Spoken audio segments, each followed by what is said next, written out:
Hello friend, तो कैसे हैं आप? आई होप आप लोग अच्छे हों। तो जैसा कि मेरा पिछले वाला ब्लॉग देखा होगा आपने, तो आपको पता होगा मैं अभी कहाँ हूँ। और मैं आपको बता दूँ, मैं अभी दरभंगा में हूँ। और ये अभी मैं मंदिर के पास खड़ा हूँ, जिस मंदिर के बारे में आपको मैं इससे पहले वाले ब्लॉग में आपको बताया था कि मतलब एक स्पेशल ब्लॉग मैं आपको दूंगा जिसमें कि पूरी इसकी थोड़ी सी हिस्ट्री होगी और इसकी कहानियाँ होगी। तो बस इसी मंदिर के पास हम अभी खड़ा हो चुके हैं, बस वो जो मैं कमिटमेंट किया था पिछले वाले ब्लॉग में उसको पूरा करने के लिए। सबसे पहले मैं बता दूं कि मैं थोड़ा सा दर्शन भी कर लेता हूं। उससे पहले मैं एक बात बता दूं कि यहाँ ये गॉड काली का टेम्पल है। और यहाँ पे चार मतलब एक कोई भी एक अर्थ के चार सर्कल होते हैं, मतलब चार तरफ होते हैं, जैसे नॉर्थ वेस्ट ईस्ट साउथ ऐसा होते हैं। इसके चारों तरफ मतलब सेम टेम्पल दिखेंगे आप, मगर गॉड काली के जितने रूप होते हैं ना, सारे रूप दिखेंगे आपको। ये चार तरफ ही नहीं, मतलब हर एंगल में टेम्पल है और जितने रूप होते हैं सारे रूप देखने को मिलेंगे इस टेम्पल में आपको। तो चलिए हम भी दर्शन करते हैं और आपको इसकी हिस्ट्री के बारे में थोड़ी सी जानकारी आपको देते हैं।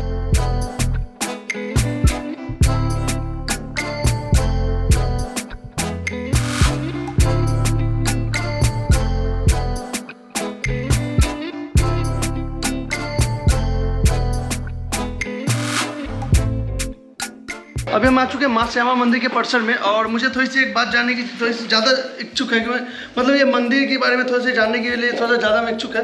तो इसके लिए हम सर से थोड़ी सी बातें करेंगे। सर, सबसे पहले अपना नाम बताएंगे आप? बैठिएगा सर। सबसे पहले अपना नाम बताइएगा, अपना नाम क्या हो? हम वही डॉक्टर चौधरी हेमचंद राय, प्रबंधक माँ श्यामा मंदिर न्यास समिति दरभंगा। ओके, तो इस मंदिर के बारे में थोड़ा सा बताइए। माँ श्यामा मंदिर है, इसके बारे में थोड़ी सी मुझे जानकारी चाहिए थी, मतलब क्या है क्या नहीं, मतलब थोड़ी सी डेप्थ में। अब मैं प्रॉपर यहाँ का हूँ नहीं, तो मुझे तो इसका नॉलेज थोड़ा सा नहीं होगा। तो ये सब बातों को तो मुझे यहाँ के लोकल ही थोड़ा सा अवगत करेंगे सब बातों से। तो थोड़ा सा बताएंगे इस मंदिर के बारे में आप? देखिए, इस मंदिर के संबंध में जानने से पहले मंदिर निर्माण कराने वाले के इतिहास के बारे में आपको जानकारी लेनी होगी।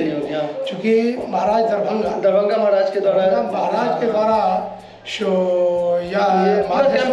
ये माधवेश्वर कैंपस, अच्छा, जो 12 बीघा 8 कट्ठा 8 धुर की में पूरा परिसर है, जिसमें 9 मंदिरों का समूह श्यामा मंदिर, जिसका अधिग्रहण 2007 में जो तत्कालीन अध्यक्ष आचार्य किशोर कुणाल जी, जो बिहार राज्य धार्मिक न्यास परिषद के अध्यक्ष हुआ करते थे, और उससे पूर्व वह कामेश्वर सिंह दरभंगा संस्कृत विश्वविद्यालय के कुलपति के रूप में यहाँ सेवा में थे।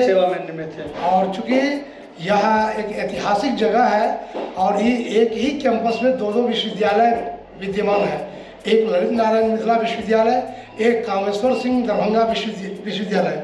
दोनों महाराज दरभंगा के राज परिसर में ही अवस्थित है।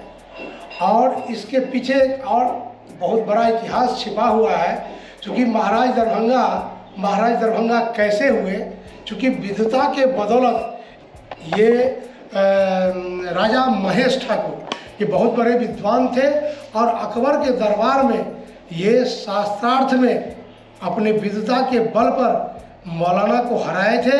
और राजा अकबर प्रसन्न होकर इनको तिरहुत राज्य, उस समय में तिरहुत राज्य कहलाता था, जो मिथिला की भाग थी, तो इनको तिरहुत राज्य का राजा बना दिया गया। और ये महाराज दरभंगा का पहले ये लोग चूँकि मधुबनी के रहने वाले थे, जो दरभंगा जिला से ही मधुबनी जिला 1975 के बाद वहाँ डेवलप किया। तो पहला इतिहास जो वहाँ मधुबनी में ही काफ़ी डेवलप हुआ। लेकिन राजा माधव सिंह, चूँकि 22वां राजा हुए, कामेश्वर सिंह जो अंतिम राजा जो 1962 में उनका निधन हुआ, वही कामेश्वर सिंह ने माँ श्यामा का मूर्ति स्थापना, चूँकि महाराज दरभंगा का यह श्मशान भूमि है, ये महाराज दरभंगा का एक श्मशान भूमि है, जो उनके परिवार के जितने राजा रानी जो एक्सपायर करते गए, जिनका मृत्यु होता गया, सबको उनका संस्कार पड़ता है।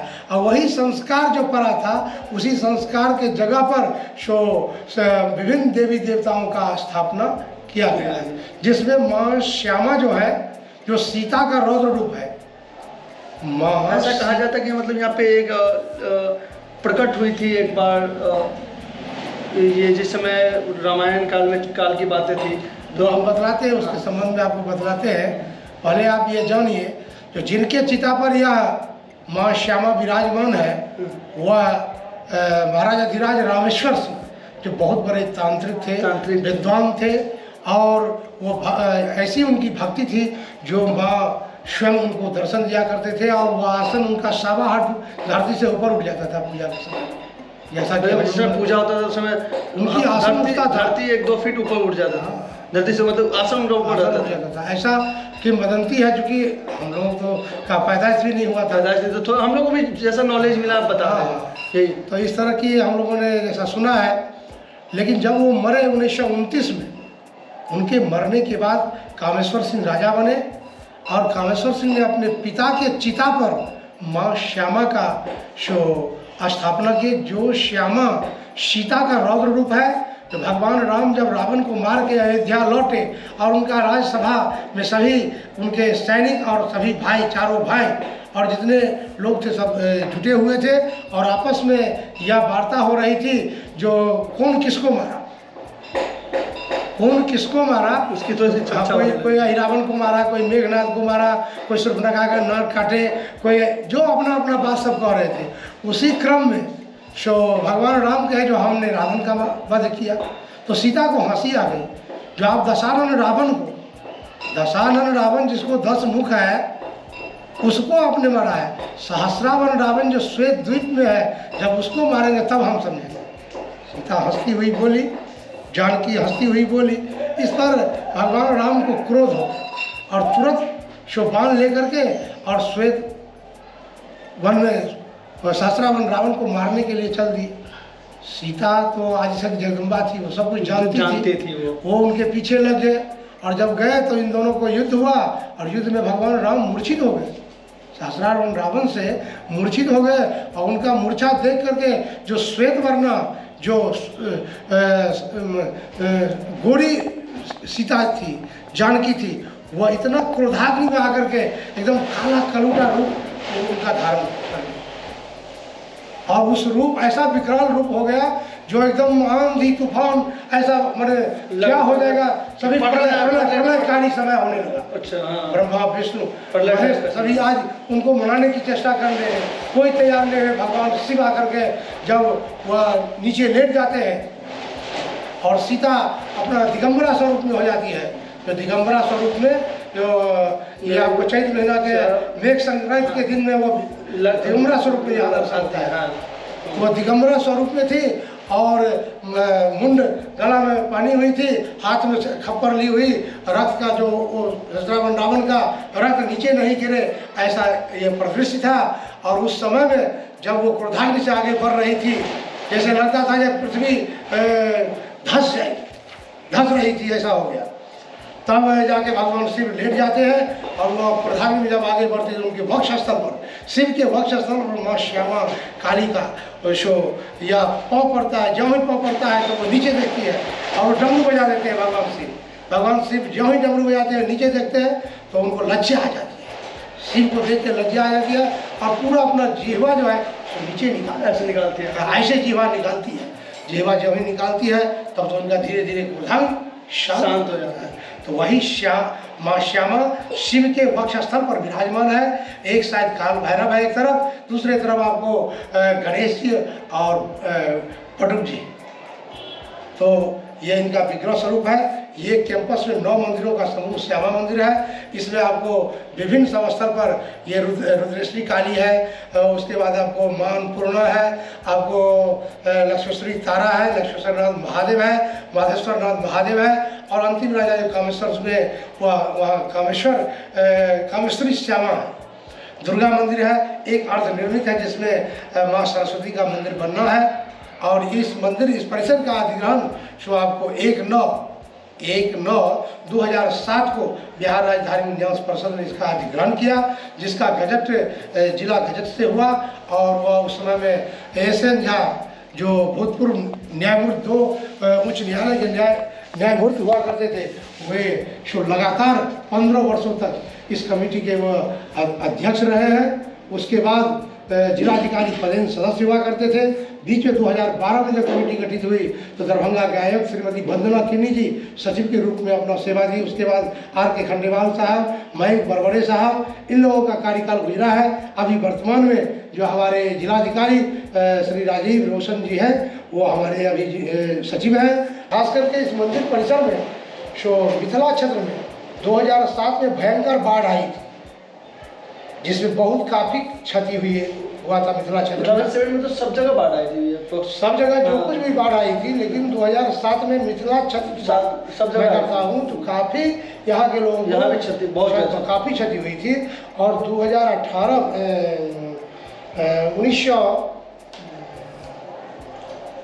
1988 में 1988 में भूकंप में भी बहुत काफ़ी यहाँ के लोगों को क्षति हुआ था, बहुत जान माल की क्षति हुई थी। और उस समय में सभी श्यामा भक्तों ने 1988 ईस्वी में मैया दरबार में मैया के सामने गुहार लगाते हुए जय श्यामा माई, जय श्यामा माई, जय श्यामा माई नवा यज्ञ का आयोजन प्रारंभ किए जाते हैं। 1988 से अभी तक अनवरत हुआ अगहन माह के कृष्ण पक्ष पंचमी को यह नवा यज्ञ प्रारंभ होता है, जो 9 दिन 9 रात तक जय श्यामा माई, जय श्यामा माई चलते रहता है। पाठ दुर्गा सप्तशती का पाठ, श्रीमद् देवी भागवत का पाठ और नवारण मंत्र से जप होता रहता है। और हवन आहार हवन चलता रहता है, जिसका पूर्णाहुत 10वें रोजा के होता है। उसमें लाखों की यहाँ भीड़ होती है। और केवल अपने ही देश के श्रद्धालु और श्यामा भक्त नहीं आते हैं, पड़ोसी देश नेपाल से भी काफ़ी संख्या में लोग आते हैं। अभी तो प्रवासी देश में रहने वाले, मिथिला क्षेत्र के, बिहार के रहने वाले जितने भी श्यामा भक्त अगर दिल्ली, बम्बई, कलकत्ता, मद्रास के अलावा जो आपको इंग्लैंड में, फ्रांस में, जर्मनी में जहाँ जहाँ रहते हैं, वो लोग नवाह के समय में निश्चित रूप से आते हैं, अपने कान को शुद्ध करते हैं, मैया से आशीर्वाद प्राप्त करते हैं। और मैया सबको सुख, समृद्धि, शांति प्रदान करती है। मैया बहुत जागृति है और मैया ने सबों को सब कुछ दिया है। चूँकि मैया के नज़दीक में जो कोई मन्नत अपने स्वच्छ आत्मा से, पवित्र आत्मा से जो मांगे हैं, उनकी मुरादें मैया पूरी की है। या उसका ज्वलंत कई उदाहरण है, कई ज्वलंत उदाहरण है। कई भक्तों ने आकर के हम लोगों को बताया, क्योंकि नवाह यज्ञ पर एक श्यामा संदेश पत्रिका यहाँ छपती है। क्योंकि कोरोना काल के बाद से तो छप नहीं रही है, इस बार से फिर छपेगी। और कोरोना काल में भी नवाह, चूँकि सरकारी स्तर पर कोरोना काल बंद था, फिर भी हम लोगों ने एक टोकन, एक 24 घंटे का अष्टयाम करके समापन किया था। फिर 2021 में हुआ है, 2022 में हुआ है और 23 ये साल का प्रारंभिक मार्च महीना है। फिर नवंबर दिसंबर में हम लोगों का यह कार्यक्रम का आयोजन होगा। अब इस अवसर पर हम पहले आपको, जो आप पटना से आए हैं, हाजीपुर से आए हैं, आप मैया का आशीर्वाद प्राप्त किए हैं, आपका हम हार्दिक अभिनंदन और स्वागत माँ श्यामा मंदिर न्यास समिति की ओर से करते हैं। साथ ही हम माँ श्यामा से यही आग्रह निवेदन विनती करते हैं कि मैया आपको भरपूर आशीर्वाद है, अपने चरणों में लगाए रखें। और सभी भक्तों के लिए है, चूँकि आप बड़े भाग मानुष तन पावा, सुर दुर्लभ सब ग्रंथ ही गावा। ये दुर्लभ मानुष जन्म है, देह न बारंबार, अथर्वर जो पत्ता झरे बहुरी न लागे डार। या पेड़ का पत्ता नीचे गिरता है, फिर पुनः डाली में जाकर नहीं लगता है, उसी तरह यह मनुष्य तन मिलने के बाद फिर पुनः नहीं मिलता है। 84 लाख जोड़ी में भटकते भटकते यह मानव का तन, मनुष्य का तन मिलता है। यह तन केवल भौतिक सुख सुविधा के लिए नहीं है, यह तन है जो इस तन से, चूँकि मनुष्य का ही तन है जिसमें आपको बुद्धि, विवेक, ज्ञान है। क्योंकि ज्ञान है नहीं ना पशु ही समान है, जिसके पास ज्ञान नहीं है पशु के समान है।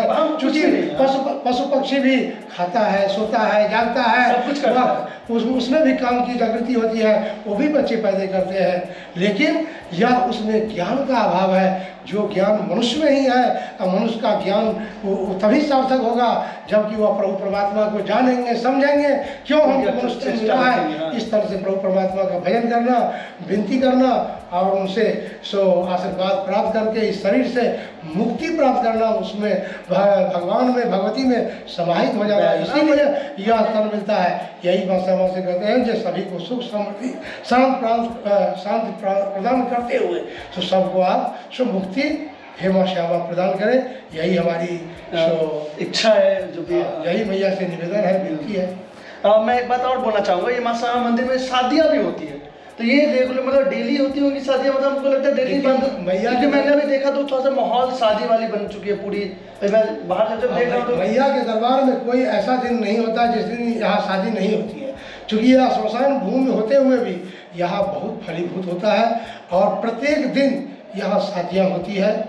और जो मांगलिक समय रहता है वैवाहिक आदि का जो तिथि निर्धारित है पत्रा के मुताबिक, उस समय में तो यहाँ 30, 40, 50, 100 शादियाँ एक दिन अभी हम 2-3 तो अभी सही देखे हैं, चूँकि अभी चैत्र मास में शादी विवाह नहीं होता है, फिर भी मैया के दरबार में भादो महीना में शादी विवाह नहीं होता है, पूस महीना में खरमास में नहीं होता है, फिर भी यहाँ मैया के दरबार में मैया के प्रति लोगों का इतना आस्था है जो मैया के दरबार में आकर के शादी करते हैं, वह शादी बहुत फलीभूत होता है। आपने सही देखा, यहाँ प्रतिदिन शादियाँ होती है और यहाँ भक्तों की सुविधा के लिए एक हम लोग एक टोकन अमाउंट रखे हैं, उनका पूरा वो तो एक आधार कार्ड लिया जाता है और जो मैच्योर्ड एज जिनका है उनको या जो अपना आधार कार्ड देंगे, उनका उम्र अगर 21 साल है तो उनका शादी यहाँ होगा, उनका ऑन रिकॉर्ड हम लोग करते हैं। ये कानूनी यहाँ का मान्यता भी है और बिहार राज्य धार्मिक न्यास परिषद द्वारा यह निबंधित मां से आमंत्रित न्यास समिति है। हम जहाँ तक बताएं मतलब इस मंदिर के बारे में जितना ही बात कर ले उतना मतलब कम है। मतलब अगर मैं ये 10-20 मिनट के वीडियो में क्या बता सकता हूँ, 10-20 मिनट के वीडियो में बस बहुत छोटी सी बातें बताऊंगा। यहाँ मैं अभी अब 1000 मिनट को भी कैलकुलेट कर दूँ ना, वो भी मतलब कम पड़ जाएंगे इस मंदिर परिषद के बारे में बताने के लिए, क्योंकि ये एक अलग ही हिस्ट्री अपने आप को क्रिएट कर रखी है। क्योंकि एक ये मृत्यु स्थल होने के बाद भी एक अपना अलग छाप छोड़ गई है, तो मतलब ये यूनिक है, यूनिक तो है ही भाई, और वो भी बिहार में है, तो यूनिक तो बहुत प्राउड की बात भी है। क्योंकि 10-20 मिनट के वीडियो में मैं उतना एक्सप्लेनेशन तो नहीं दे सकता हूँ। तो thanks for watching this blog, मिलते हैं फिर कोई नेक्स्ट ब्लॉग में।